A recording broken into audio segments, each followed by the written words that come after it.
Hello viewers, welcome to my channel. Today we are going to discuss 8th class chapter force and pressure. इससे पिछली जो video थी उसमें हमने force को कवर किया था. आज हम शुरू करेंगे प्रेशर को. तो स्टार्ट करते हैं. सबसे पहले आता है कि प्रेशर है क्या एक्चुअल में. तो देखो होता क्या है, जब भी हम फोर्स अप्लाई करते हैं किसी भी ऑब्जेक्ट पे, तो वहाँ पे एक तो अमाउंट ऑफ फोर्स ज़रूरी है कि हमने कितना मैग्नीट्यूड अप्लाई किया फोर्स का, लेकिन साथ साथ वहाँ पे ये भी इम्पोर्टेंट हो जाता है कि आपने वो अमाउंट, वो फोर्स कितने एरिए पे अप्लाई किया. तो वहाँ से क्या आ जाता है कि आपने फोर्स अप्लाई किया, फोर्स का आपको मैग्नीट्यूड पता चल गया कि हमने कोई भी अमाउंट है, मैग्नीट्यूड पता चल गया. अभी बात है कि आपने ये जो फोर्स लगाया है वो कितने एरिया के ऊपर आपने अप्लाई किया है. तो हमें यहाँ से एरिया भी चाहिए, ये वाला टोटल, जिसकी वजह से जो फोर्स का इम्पैक्ट आएगा ना वो पता चलेगा, यानी कि इसका असर क्या हुआ वो हमें पता चलेगा. इसी चीज़ को हम क्या बोलते हैं, प्रेशर. तो प्रेशर को हम कैपिटल पी से डिनोट करते हैं. और प्रेशर क्या है, it is the ratio of force to the area. इस तरीके से हम बोल सकते हैं, या फिर सिंपल हम बोल सकते हैं it is the force applied on a unit area. इस तरीके से the total force applied on a unit area is known as pressure. तो हमारे पास यहाँ से फॉर्मूला आया प्रेशर का, फोर्स अपॉन एरिया. अच्छा, अभी इसी में अगर हम बात करें कि अगर इसकी यूनिट लिखनी हो, जो प्रेशर है उसको किस चीज़ में मेज़र किया जाए, तो यूनिट और लिख लेते हैं यहाँ से. तो यूनिट के लिए हमने क्या बोला, जैसे फोर्स है, फॉर्मूले से हम एक बार इसको चेक कर लेते हैं. जैसे हमारे पास फोर्स है, तो फोर्स को हम किस चीज़ में मेज़र करते हैं, हमने क्या बोला था, फोर्स के लिए न्यूटन. फोर्स की जो यूनिट होती है वो क्या होती है, न्यूटन. अभी बात करें एरिया, तो एरिया के रिगार्डिंग क्या होता है, देखो एरिया क्या होता है, एरिया होता है लेंथ इनटू ब्रेड्थ. तो लेंथ को मीटर में मेज़र करेंगे और ब्रेड्थ को भी मीटर में मेज़र करेंगे, तो ये हो जाएगा एरिया आपका मीटर स्क्वायर. तो यहाँ से जो प्रेशर के लिए यूनिट आई वो क्या है, न्यूटन पर मीटर स्क्वायर. न्यूटन या तो ऐसे लिख दो पर मीटर स्क्वायर, या इसको हम लिख सकते हैं न्यूटन, ऐसे भी लिख सकते हैं न्यूटन पर मीटर स्क्वायर. और इसी न्यूटन पर मीटर स्क्वायर को हम लिखते हैं पास्कल. और पास्कल को हम डिनोट करते हैं कैपिटल पी और स्मॉल ए. इस सिंबल से हम इसको डिनोट करते हैं. जैसे हम एग्जाम्पल लेते हैं, मान लिया हमने कोई एक ब्रिक ले ली, मान लिया, तो ब्रिक को हम मान लिया ऐसे करके रख लें, यूँ एक ब्रिक ले ली हमने ये वाली, या कोई भी कॉलम ले लिया इस तरीके से. तो हमने बोल दिया मान लिया ब्रिक का जो वेट है वो अपने वेट के बराबर फोर्स लगाएगी. तो इसका वेट है मान लिया, कुछ भी बोल दिया हमने, जैसे हम बोल दें 1 kg, इतना इसका वेट है. तो देखो ये अपने वेट के बराबर फोर्स लगाएगी. और अगर देखो हम इसी ब्रिक को, एक तो हम इस तरीके से प्लेस करें, और अगर इसी ब्रिक को हम ऐसे करके यूं इस पोजीशन में अगर रख दें, तो क्या फ़र्क पड़ेगा. देखो वेट तो इसका अब भी वही है, सेम है, लेकिन यहाँ प्रेशर में चेंज आ जाएगा. प्रेशर में चेंज कैसे आया, ये जो ब्रिक रखी हुई थी अगर इस पोजीशन में है, तो इसके नीचे ये जो एरिया है, ये एरिया हमने बोल दिया A1. यहाँ पे क्या है, ये एरिया बहुत कम A2, यानी कि क्या आया, A1 यहाँ पे ज़्यादा है A2 के कंपैरिजन में. अगर एरिया कम है तो देखो हम क्या बोलेंगे, जो प्रेशर होता है वो क्या है, फोर्स अपॉन एरिया. अगर ये एरिया कम होगा फोर्स हमने कांस्टेंट, हम कुछ भी मान लिया हमने बोल दिया 10 न्यूटन लगाया। अगर एरिया एक बार बोल दिया हमने एरिया 5 है, एक बार हमने बोल दिया एरिया 2 है, तो देखो यहाँ से प्रेशर में डिफरेंस आया ना। जब एरिया ज़्यादा था, देखो ऊपर ये जो फोर्स है ये तो दोनों में कांस्टेंट कर दिया हमने 10 न्यूटन, लेकिन नीचे जो एरिया है यहाँ पे देखो, यहाँ ज़्यादा है, यानी कि 10/5 क्या हो जाएगा 2, यानी कि यहाँ पे प्रेशर आया 2 के बराबर, और यहाँ 10/2 यहाँ प्रेशर आया 5 के बराबर। दैट मीन्स जहाँ पे एरिया कम होगा वहाँ पे प्रेशर ज़्यादा आ जाएगा। तो इस तरीके से हम प्रेशर को बहुत जगह यूज़ करते हैं। इसकी कई सारी एप्लीकेशन है, एक बार हम उसको चेक करते हैं, एप्लीकेशंस करते हैं। देखें, हमने बहुत बार जैसे यूज़ भी करते हैं, हमने देखा है जो टूल्स होते हैं, जैसे मान लिया कटिंग के लिए जैसे नाइफ है, या फिर चीज़ल बोल दें, या पियर्सिंग के लिए कोई भी टूल जो हम यूज़ करते हैं, पियर्सिंग जैसे मान लिया निडल ले ली कोई भी, तो इस तरीके से हमने नोट किया है कि वहाँ पे जितने भी ऐसे टूल्स हैं उनकी जो एज होंगे वो बहुत शार्प होते हैं। क्यों शार्प होने की वजह से क्या होगा, क्योंकि उनका आगे का जो पॉइंटेड एंड है वहाँ पे एरिया कम हो जाता है, तो प्रेशर ज़्यादा अप्लाई कर पाते हैं हम। तो सबसे पहली एप्लीकेशन क्या है, जो टूल्स हैं, टूल्स यूज्ड फॉर कटिंग और piercing always have sharp edge,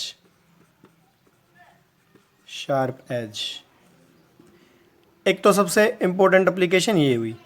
दूसरा हम बोलते हैं, जैसे हम मान लिया हम स्कूल में आते हैं, बैग हमारा जो बैग होता है, शोल्डर बैग जिसको हम बोलते हैं, shoulder bags always have broad strap. मतलब क्या हुआ, जो आप बैग लेके आते हो, इसकी जो ये स्ट्रिप्स हैं, जो स्ट्रैप्स आप कंधे पे जो हमारे आती हैं, वो ब्रॉड होती हैं, थोड़ी चौड़ी होती हैं। उसका रीज़न क्या है, अगर मैं इनको बहुत बारीक कर दूं तो बैग के अंदर जो वेट है वो फोर्स लगाएगा हमारे शोल्डर्स पे, और अगर स्ट्रिप्स बहुत पतली होंगी तो वो एरिया कम हो जाएगा, यानी कि कम एरिया पे ज़्यादा फोर्स लगेगा, जिसकी वजह से शोल्डर पे जो प्रेशर आएगा वो ज़्यादा होगा। इसीलिए हम क्या करते हैं, जो शोल्डर बैग की स्ट्रैप्स हैं उनको ब्रॉड रखते हैं। नेक्स्ट एप्लीकेशन देखते हैं, जैसे मान लिया हम बात करें नीडल्स की, जो नीडल्स होती हैं, जैसे ऑल पिन ले ली हमने, या फिर जो हम बोर्ड में जो आपका स्कूल में जो हम नोटिस बोर्ड यूज़ करते हैं वहाँ पे भी पिन्स होती हैं, उनके जो एंड होते हैं वो शार्प होते हैं। शार्प करने का हमारा मेन जो मोटिव होता है यही होता है कि अगर हम हाथ से थोड़ा सा भी फोर्स लगाएं तो वो अपना काम जल्दी से करें, यानी कि वो पेनिट्रेट हो जाएं बहुत जल्दी। तो इसीलिए हम क्या बोलते हैं, needles always have pointed ends, बहुत बारीक, बहुत पतले उनके एंड्स होते हैं, इसी वजह से वो जल्दी पेनिट्रेट हो जाती हैं। एक हम इसमें बोल सकते हैं कि जैसे मान लिया हम बात करें कैमल की, camel can walk easily on, या फिर हम बोलते हैं ओवर सैंड। कैमल और जैसे हॉर्स को अगर हम कंपेयर करें, देखें नॉर्मल अगर हम देखें तो हॉर्स और कैमल को अगर हम मान लिया किसी फ्लैट सरफेस पे अगर हम दौड़ाएं तो जो हॉर्स है वो उसकी स्पीड बहुत ज़्यादा आएगी कैमल के कंपैरिजन में। लेकिन अगर दोनों को हम जैसे मान लिया रेगिस्तान में कहीं लेके जाएं, यानी कि जहाँ पे सैंड प्रेजेंट है, वहाँ पे क्या होगा, वहाँ पे कैमल ज़्यादा फास्ट मूव करेगा, वॉक कर पाएगा एज कम्पेयर टू हॉर्स। क्यों? क्योंकि जो कैमल के जो पैर होते हैं वो होते हैं फ्लफ़ी, वहाँ पे वो चौड़े होते हैं काफ़ी, तो चौड़े होने की वजह से क्या होगा, वो ज़्यादा एरिया कवर करते हैं, तो प्रेशर कम आ पाता है, जिसकी वजह से उसके पैर मिट्टी में अंदर धंसते नहीं हैं, ये फ़ायदा होता है। लेकिन अगर हॉर्स को अगर वहाँ पे सैंड के अंदर, रेगिस्तान के अंदर हम दौड़ाएंगे तो हॉर्स के जो पैर होते हैं वो होते हैं पॉइंटेड, तो जब वो दौड़ने के लिए फोर्स लगाएगा तो उसके पैर मिट्टी के अंदर चले जाते हैं, जिसकी वजह से दौड़ने में उसको कठिनाई होती है। तो इस तरीके से हम फोर्स के कंसेप्ट को यूज़ कर सकते हैं अपनी डेली लाइफ के अंदर। अभी हम नेक्स्ट देखते हैं कि जो सॉलिड, लिक्विड और गैस होते हैं उनमें प्रेशर कैसे अप्लाई होता है। देखो, अगर हम बात करें सॉलिड्स की, अगर हम सॉलिड्स की बात करें तो सॉलिड्स में क्या होता है, सॉलिड्स जो फोर्स लगाते हैं वो फोर्स लगता है उनके वेट की वजह से, और वेट की वजह से जो फोर्स लगता है तो ये हमेशा डाउनवर्ड फोर्स अप्लाई करते हैं, हमेशा डाउनवर्ड ही अप्लाई करेंगे। जिस चीज़ के ऊपर रखा जाएगा उसके नीचे जितना भी एरिया है उसी पे फोर्स अप्लाई करेंगे, वो भी अपने वेट की वजह से। लेकिन अगर हम बात करें लिक्विड और गैस की, तो लिक्विड के केस में क्या होता है, लिक्विड हर डायरेक्शन में आपका जो फोर्स है वो हर डायरेक्शन में अप्लाई करता है। तो यहाँ पे क्या है, जैसे हम बात करें, पहली चीज़ जो अप्लाई होगा इन ऑल डायरेक्शन, यहाँ पे प्रेशर भी, जो फोर्स लगेगा वो हर डायरेक्शन में लगेगा, तो उसकी वजह से प्रेशर भी आएगा। अच्छा, अगर हम बात करें लिक्विड में, तो जैसे जैसे डेप्थ बढ़ती है तो प्रेशर बढ़ जाता है, तो हमने यहाँ लिख दें pressure increases as depth increases, यानी कि जितनी ज़्यादा डेप्थ होगी उतना ही ज़्यादा प्रेशर अप्लाई करेगा। साथ साथ जिस कंटेनर में इसको हम डालते हैं उसकी जो वॉल्स हैं उन वॉल्स पे भी फोर्स लगाता है लिक्विड। ऐसा ही गैस में होता है, गैसेस भी हर डायरेक्शन में फोर्स लगाती हैं, कंटेनर की वॉल्स पे भी सेम। यहाँ पे एक और बात नोट करें लिक्विड में, जैसे मान लिया एक लेवल पे, मान लिया हम डेप्थ में जा रहे हैं, हमने बोला ना डेप्थ के साथ प्रेशर इंक्रीज करता है, लेकिन डेप्थ में भी एक लेवल है, तो एक लेवल पे जो प्रेशर है वो सेम होगा, यानी कि हम बोल दें at same level pressure is equal at all points. इस तरीके से, तो जैसे मान लिया हम एग्जांपल लें, एक कंटेनर ले लें, कोई एक कंटेनर ले लिया हमने, इस कंटेनर में मान लिया हमने लिक्विड डाल रखा है बहुत, इस तरीके से, और इस कंटेनर में हम यहाँ से थोड़े होल कर दें ऐसे, मान लिया एक होल हमने यहाँ ओपन कर दिया इसको यहाँ से, एक हमने यहाँ मिड पॉइंट से, और एक हमने यहाँ, तीन ऐसे होल कर लिए। इसका मतलब क्या है, हमने तीन लेवल सेट किए। एक तो टॉप लेवल है, टॉप लेवल पे हमने क्या बोला, देखो इसकी डेप्थ कितनी है, ये इतनी सी। सेकेंड जो पॉइंट है उसकी डेप्थ कितनी है, ये यहाँ तक, और थर्ड जो है उसकी डेप्थ यहाँ तक। इसका मतलब क्या हुआ, जितनी ज़्यादा डेप्थ होगी प्रेशर उतना ज़्यादा होगा। प्रेशर ज़्यादा है तो क्या होगा, यहाँ पे प्रेशर कम है, जिसकी वजह से क्या होगा, जो लिक्विड यहाँ से नीचे गिरेगा वो मान लिया कुछ यूँ आया। अभी सेकेंड पॉइंट पे आते हैं। सेकेंड पॉइंट पे डेप्थ ज़्यादा है तो प्रेशर भी बढ़ जाएगा, जिसकी वजह से हम बोलेंगे जो लिक्विड इसके अंदर से आएगा वो थोड़ा दूर जाएगा, क्योंकि प्रेशर ज़्यादा है। और यहाँ पे प्रेशर, थर्ड पॉइंट पे प्रेशर सबसे ज़्यादा है, तो जो लिक्विड आएगा उसमें वो कुछ यूँ जाके गिरेगा। तो आपका ये जो कंटेनर से दूर जो आपका वाटर या लिक्विड जा रहा है वो प्रेशर की वजह से जा रहा है। तो इस तरीके से हम बोल सकते हैं कि लिक्विड में कैसे प्रेशर अप्लाई होता है। गैसेस का हमने बोल दिया है, गैसेस में जो प्रेशर होगा वो लिक्विड की तरह ही होता है, जैसे हर डायरेक्शन में अप्लाई होगा।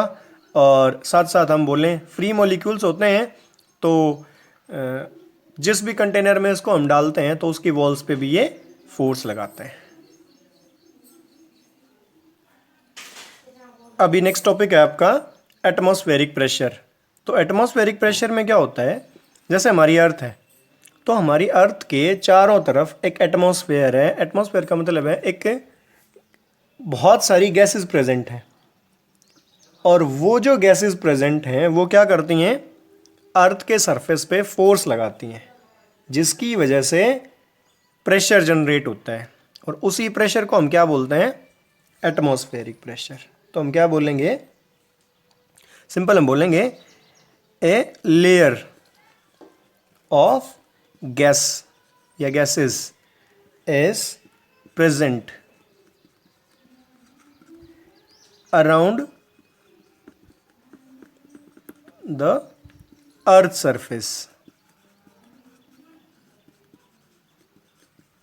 गैसेस की एक लेयर प्रेजेंट है अर्थ सरफेस के ऊपर। This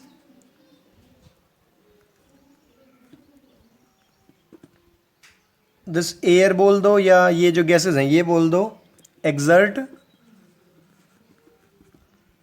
pressure on earth surface which is called atmospheric pressure। Atmospheric pressure इस तरीके से हम बोलते हैं। अच्छा, अभी एक सिंपल सी बात इसमें और ऐड करें। जैसे मान लिया अगर एटमॉस्फेरिक प्रेशर प्रेजेंट होता है तो क्या हम भी उसको फील करते हैं, ह्यूमन बॉडी उसको फील करती है? तो हम क्या बोलें कि हम उसको, हमारे ऊपर वो अप्लाई होता है, लेकिन बात क्या होती है, जो ह्यूमन बॉडी के अंदर जो गैसेस या जो फ्लूइड प्रेजेंट होता है, जैसे ब्लड है या जो भी लिक्विड प्रेजेंट होता है, उस फ्लूइड का भी एक प्रेशर होता है।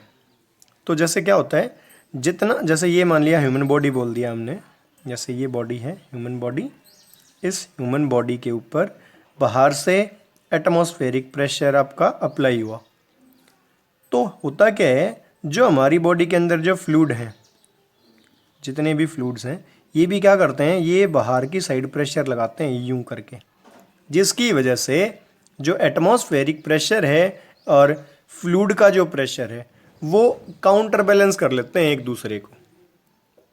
तो हमें वो जो एटमॉस्फेरिक प्रेशर है वो फील नहीं हो पाता।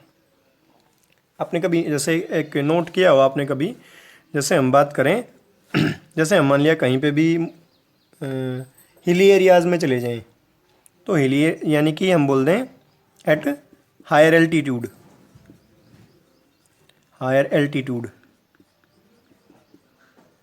अगर हम हाई एल्टीट्यूड पे चले जाएं कहीं पे, तो वहाँ पे क्या होता है, ऊपर प्रेशर बहुत कम होता है। ऊपर प्रेशर कम होने की वजह से मतलब क्या है, वहाँ पे जो एटमॉस्फेरिक प्रेशर है वो लो है हायर एल्टीट्यूड पे।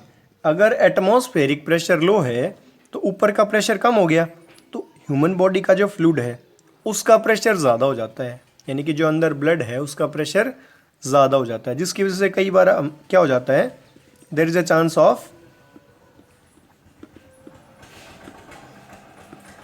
ऑफ नोज ब्लीडिंग बहुत बार हो जाता है। वोमिटिंग फील होती है कई बार, और नाक से खून निकलना शुरू हो जाता है। तो ये होता है जो एटमॉस्फेरिक प्रेशर है उसके इम्बैलेंस की वजह से। तो इस तरीके से हमारी लाइफ पे एटमॉस्फेरिक प्रेशर इम्पैक्ट डालता है। तो ये था आपका चैप्टर टोटल, जिसमें हमने प्रेशर और एटमॉस्फेरिक प्रेशर, लिक्विड सॉलिड किस तरीके से अप्लाई करते हैं वो सारा कवर किया है। इनमें से किसी भी टॉपिक में आपको कोई भी डाउट हो तो उसको एक बार कमेंट सेक्शन में मेंशन करें, मैं उसको क्लियर करूँगा। और मिलते हैं नेक्स्ट वीडियो में नेक्स्ट टॉपिक के साथ। तब तक आप एंजॉय करें। Thanks for watching my video. Thank you. Subscribe for more videos.